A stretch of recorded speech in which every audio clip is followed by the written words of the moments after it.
আসসালামু আলাইকুম my lovely viewers, কেমন আছেন আপনারা? দীর্ঘ অসুস্থতা এবং দীর্ঘদিনের পরে আবার আপনাদের সাথে রেসিপি নিয়ে চলে আসলাম। আশা করি সবাই আমাকে আগের মতোই সাপোর্ট করবেন, পাশে থাকবেন। তো তেমন বিশেষ কিছু নিয়ে আসিনি, আজকে একটা সাধারণ রেসিপি নিয়ে আসছি।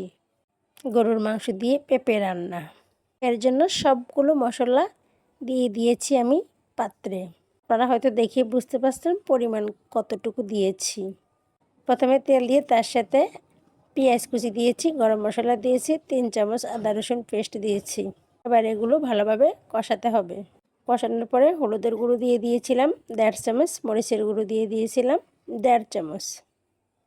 এবার এগুলোকে নেড়ে চেড়ে এর ভিতরে আমি মাংসটা দিয়ে দিলাম। যেহেতু গরুর গোশত তাই এতে আর পানি দিলাম না, কারণ গোশতটা থেকেই পানি বের হয়ে যাবে।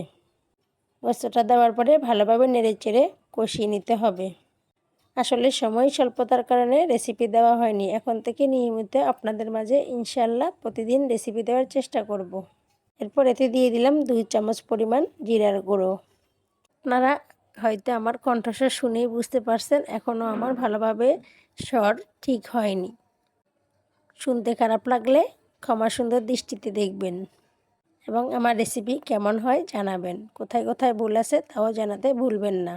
এরপর ঢাকনা দিয়ে ঢেকে দিয়েছিলাম। দেখুন কেমন ঝোল বের হয়ে গিয়েছে। আসলে রান্না তো সবাই পারে, এক একজনের স্টাইল এক এক ধরনের, এটাই শুধু তফাৎ। আমি শুধুমাত্র আমার স্টাইলে আপনাদেরকে দেখালাম। এই তো ভালোভাবে কষানো হয়ে গিয়েছে।